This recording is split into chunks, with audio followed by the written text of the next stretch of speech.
Hello everyone, good evening to all of you. आज के class में मैं आप लोग के लिए लीनियर डिफरेंशियल इक्वेशन से रिलेटेड इक्वेशंस लेकर के आया हूं और ये क्वेश्चंस आईआईटी जेम 2024 में पूछा गया हुआ था। तो चलिए देखते हैं कि क्वेश्चंस क्या कह रहा है, फिर इसके ऊपर हम लोग डिटेल में सॉल्यूशंस देखेंगे। तो क्वेश्चंस कुछ इस तरह से है, let y x be the solutions of the differential equations dy by dx is equal to 1 plus y sec x for x belongs to open interval minus pi by two से pi by two है और satisfy कर रहा है इस conditions को। और हमसे पूछा क्या गया है कि y of pi by six is equal to क्या वैल्यू होगा। तो देखिए, जो डिफरेंशियल इक्वेशंस गिवन है उसे हम लोग सॉल्व कैसे करेंगे। तो यहाँ कुछ इस तरह से इक्वेशंस गिवन है, d y divided by d x equal to 1 plus y, ये है सेक एक्स। तो देखिए, इस इक्वेशंस को अगर हम लोग क्या करें, लीनियर डिफरेंशियल इक्वेशंस में कन्वर्ट कर दे, मतलब जो ये वाई वाला टर्म्स है इसे हम लोग लेफ्ट साइड ले आवे तो ये कुछ स्टैंडर्ड फॉर्म में कन्वर्ट हो जाएगा। जैसे कि यहाँ क्या होगा, d y by d x minus y sec x equal to ये 1 होगा। और हम लोग जानते हैं कि जो first order linear differential equations होता है उसका फॉर्म भी कुछ इस तरह से होता है। क्या होता है फॉर्म, देख लीजिए, ये है d y by d x plus p of y equal to q. जहाँ की आप देख सकते हो कि जो p के जगह पे वैल्यू है वो माइनस सेक एक्स है और q के जगह पे 1 है। तो हम लोग यहाँ से कंपेयर इसका करते हैं तो क्या लिखेंगे, where p equal to minus sec x और q इक्वल टू 1। अब इसको सॉल्व करने का हम लोग को प्रोसेस आता है कि कोई भी first order linear differential equations को हम लोग सॉल्व कैसे करते हैं। तो ये चीज़ आप लोग को आता होगा, अगर नहीं आता है तो कोई बात नहीं, मैं यहाँ वो भी आप लोग को बताने वाला हूँ। तो देखिए क्या करेंगे, सबसे पहले हम लोग इस डिफरेंशियल इक्वेशंस को सॉल्व करने के लिए इसका इंटीग्रेटिंग फैक्टर निकालते हैं।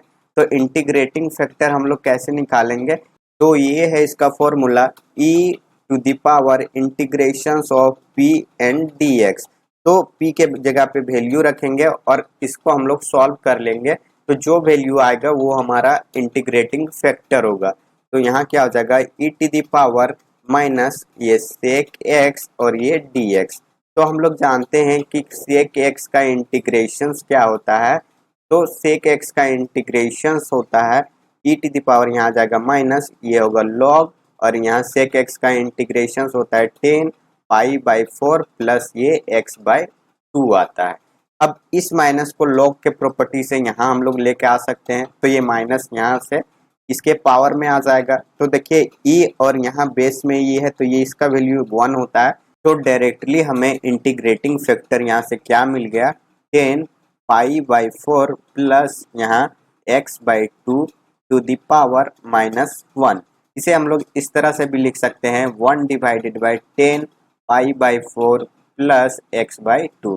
अब हम लोग जानते हैं 1 बाई 10 इक्वल टू क्या होता है, तो उसका वैल्यू कोट मिलता है।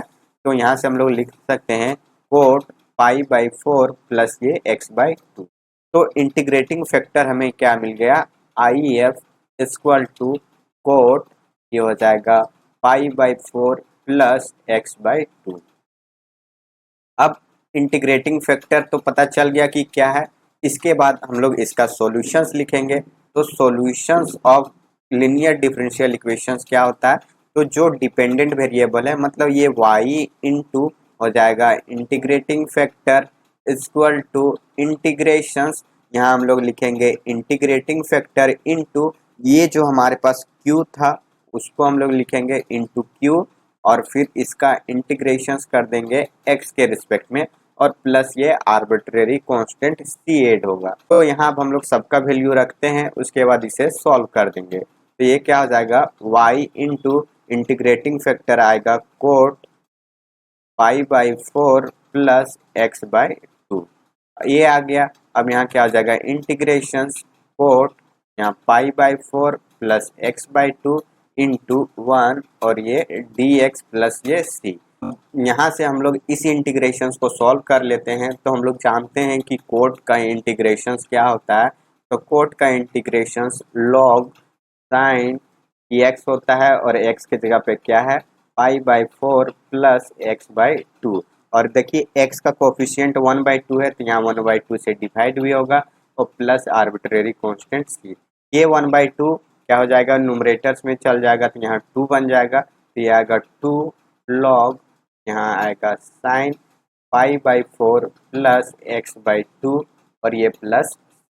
अब यहाँ से हम लोग y का वैल्यू लिखते हैं तो y इंटू क्या है कोट, यहाँ π/4 प्लस x/2। अब यहाँ जो कोट π/4 प्लस x/2 है इसे हम लोग राइट साइड डिवाइड भी कर देते हैं तो यहाँ से y का वैल्यू मिल जाएगा। तो ये क्या होगा y equal to 2 log sine π/4 plus x/2 plus c divided by यहाँ आ जाएगा कोट π/4 प्लस ये x/। अब हम लोग यहाँ जो कंडीशंस गिवन है उसे अब हम लोग यहाँ रखते हैं तो क्या है y ऑफ 0 इक्वल टू 0, मतलब x का भी वैल्यू 0 है और y का भी वैल्यू यहाँ 0 है। तो x के जगह पे भी 0 रखेंगे और y के जगह पे भी यहाँ 0 रखेंगे तो यहाँ से हमें आर्बिट्रेरी वैल्यू का जो वैल्यू आएगा वो यहाँ से पता चल जाएगा। तो देखिए क्या हो जाएगा y इक्वल टू 0 मतलब लेफ्ट साइड 0 हो जाएगा, 2 log यहाँ साइन π/4 प्लस x के जगह पे 0 रखेंगे तो ये 0 हो जाएगा प्लस ये c डिवाइडेड बाय यहाँ क्या आ जाएगा कोट π/4 प्लस x के जगह पे 0 रखेंगे तो ये 0 हो जाएगा। तो कोट π/4 का वैल्यू यहाँ 1 होता है तो डिवाइडेड में 1 आ गया, मतलब यहाँ से हमें क्या मिलेगा c का वैल्यू वो आप देख सकते हो। तो यहाँ से c इक्वल टू आ जाएगा -2 log और यहाँ क्या आ जाएगा साइन π/4 का वैल्यू क्या होता है तो ये 1 डिवाइड बाय √2 होता है। अब यहाँ से हम लोग क्या करते हैं इसे log का फॉर्मूला यूज करके इसका जो वैल्यू होगा उसे लिखने की कोशिश करते हैं। ये हो जाएगा -2 और ये log आएगा और टू द पावर -1/2 हम लोग लिख सकते हैं। ये -1/2 को हम लोग बाहर में मल्टीप्लाई कर सकते हैं तो यहाँ क्या आ जाएगा -2 इंटू ये -1/2 और यहाँ क्या हो जाएगा log 2। अब ये 2 से 2 कैंसल, माइनस और माइनस मल्टीप्लाई होकर के यहाँ से प्लस मिल जाएगा। तो आप देख सकते हो c का वैल्यू क्या आ गया log 2 मिल गया। अब इस c का वैल्यू इस सॉल्यूशंस में हम लोग रख देते हैं, ये हमारे पास सॉल्यूशंस था। अब इसमें रखते हैं तो क्या आता है वो देख लीजिए। देखिए y इक्वल टू 2 log यहाँ आ जाएगा sine π/4 plus x/2 plus log 2 divided by cot यहाँ π/4 प्लस x/2 है। अब हम लोग को क्या करना है y ऑफ π/6 का वैल्यू फाइंड करना है, मतलब ये क्या है y ऑफ π/6, x के जगह पे हम लोग π/6 रखेंगे और फिर हमें y का वैल्यू मिल जाएगा। तो यहाँ से क्या आएगा 2 इंटू लॉग साइन π/4 प्लस ये हो जाएगा π/6 इंटू 2 और यहाँ क्या आ जाएगा प्लस ये log 2 डिवाइडेड बाय कोट ये π/4 प्लस ये हो जाएगा π/6 इंटू 2। तो ये क्या आएगा 2 इंटू लॉग ये हो जाएगा साइन। अब यहाँ से देख सकते हो अगर इसे हम लोग सॉल्व करेंगे तो ये सॉल्व होकर के π/3 वैल्यू मिलेगा हमें और प्लस ये क्या हो जाएगा log 2 डिवाइडेड बाय यहाँ कोट π/3 हो जाएगा, क्योंकि देख सकते हो ये वाला एंगल और ये दोनों सेम है तो यहाँ भी π/3 और यहाँ भी π/3। अब साइन π/3 का वैल्यू हम लोग जानते हैं, कोट का भी जानते हैं तो लिख देंगे यहाँ। तो ये क्या हो जाएगा यहाँ आ जाएगा 2 log यहाँ आ जाएगा √3/2 प्लस ये log 2 डिवाइडेड बाय यहाँ क्या हो जाएगा 1/√3। अब इसे सिंप्लीफाई कर देते हैं तो ये हो जाएगा 2 इंटू log √3 माइनस ये क्या हो जाएगा log 2 और ये प्लस log 2 है। तो देखिए इसे हमने log m/n का फॉर्मूला पे इसे लिख दिया हुआ है। अब इस 2 को दोनों में मल्टीप्लाई करते हैं तो क्या आता है देख लीजिए, ये आ जाएगा 2 log √3 और ये हो जाएगा -2 log 2 और ये प्लस log 2 डिवाइडेड बाय 1/√3। इस 1/√3 का अगर न्यूमरेटर में लेके जाते हैं तो डायरेक्टली √3 हो जाता है, तो इसे हम लोग यहाँ से रिमूव कर देते हैं। तो ये रिमूव हो गया यहाँ से। अब 1 इसमें से सब्ट्रैक्ट हो जाएगा तो क्या बचेगा, यहाँ सिर्फ बचेगा 2 लॉग रूट 3 और माइनस लॉग 2 और बाहर यहाँ क्या मल्टीप्लाई है, रूट 3 मल्टीप्लाई है। अब इसका पावर देखिए, जो लॉग रूट 3 है इसका पावर 1/2 है, मतलब इसे अगर हम लोग log m to the power n वाले फॉर्मूला पे लिखना चाहें तो ये क्या हो जाएगा, n log m होगा, मतलब पावर नीचे डिवाइड हो जाएगा तो ये 2 से 2 यहाँ भी कैंसिल हो जाएगा, तो यहाँ क्या आएगा रूट 3, ये हो जाएगा log 3 माइनस ये log 2। अब इसे log m माइनस n वाले फॉर्मूला पे लिखेंगे तो देखिए यहाँ मैं लिख देता हूँ वैल्यू इसका, तो इसका वैल्यू क्या आ जाएगा रूट 3 और ये log 3/2 मिलेगा। तो y ऑफ पाई/6 का जो वैल्यू होगा वो आपको रूट 3 log 3/2 मिलने वाला है। तो देखिए फर्स्ट ऑप्शन में ही गिवन है इसका वैल्यू, तो फर्स्ट ऑप्शन हमारा क्या हो जाएगा, करेक्ट होगा, और बाकी का जो ऑप्शन है वो आपको इनकरेक्ट मिलेगा।